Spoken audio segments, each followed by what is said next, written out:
got tubes in him, and it's like when I walked in, I could just feel like he wasn't even there, and I fainted. Calvin Cortazar Broadus Jr., better known by his stage name Snoop Dogg, is an American rapper, songwriter, media personality, actor, and entrepreneur.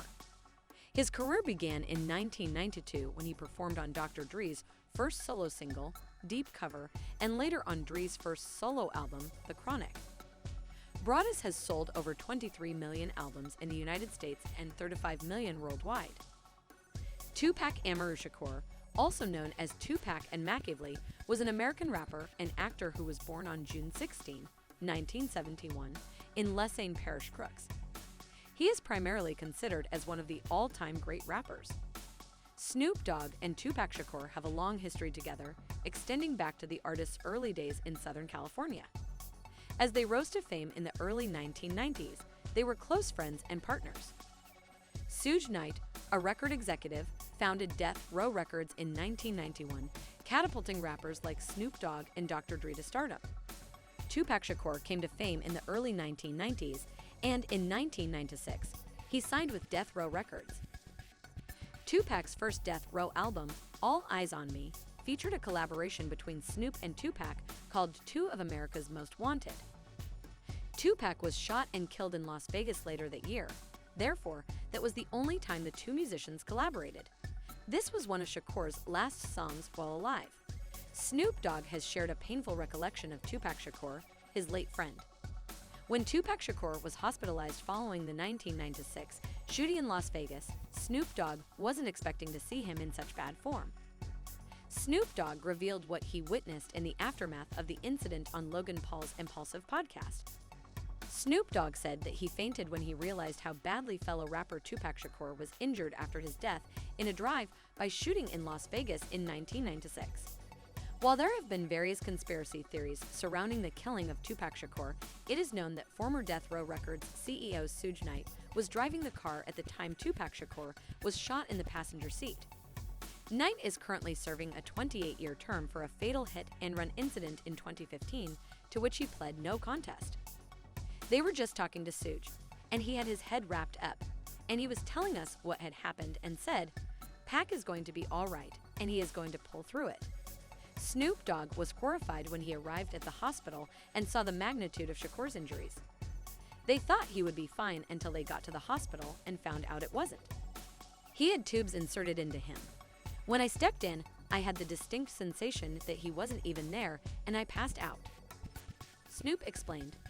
Snoop recalled Tacker's mother, activist and Black Panther Party member Afeni Shakur, calming him and telling him to gather himself, put aside his and Pac's recent harsh confrontations, and be there for her son.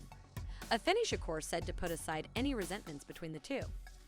"My baby loves you," Snoop said of Afeni Shakur's words. She knew there was a little tension, but she knew how much we loved each other. So she gave us a moment for me to say some things to him as far as how much I love him. But I knew that that was going to be my last time speaking with him, Snoop Dogg said. Before Tupac's murder, Snoop admitted that he and the rap legend had a tense relationship. Snoop's mother, on the other hand, told him that his love for him outweighed whatever conflicts they could have had. Shakur died 6 days later, unfortunately proving the prediction to be correct. Due to their public enmity, Shakur's friend-turned-rival, the Notorious Big, was first considered a suspect after his assassination, but 6 months later, in March 1997, while visiting Los Angeles, he was also slain in another drive-by shooting. Following a year of investigation, journalist Chuck Phillips reported in the Los Angeles Times in 2002 that Anderson, a Southside Compton Crip, had fired the fatal gunshots after being attacked by Suge and Shakur's entourage at the MGM Hotel following the boxing match, but Las Vegas police had only interviewed him once, briefly, before his death in an unrelated shooting. Phillips says that Christopher Notorious Big Wallace and other members of New York City's criminal underworld were involved in his 2002 essay. Both Anderson and Wallace denied any involvement, with Wallace offering a credible alibi. Snoop played the song alongside a hologram of Tupac in front of the Coachella audience in 2012. Snoop Dogg gave a moving speech to induct Tupac into the Rock and Roll Hall of Fame in 2017, during which he sang the song they recorded together once more, according to People.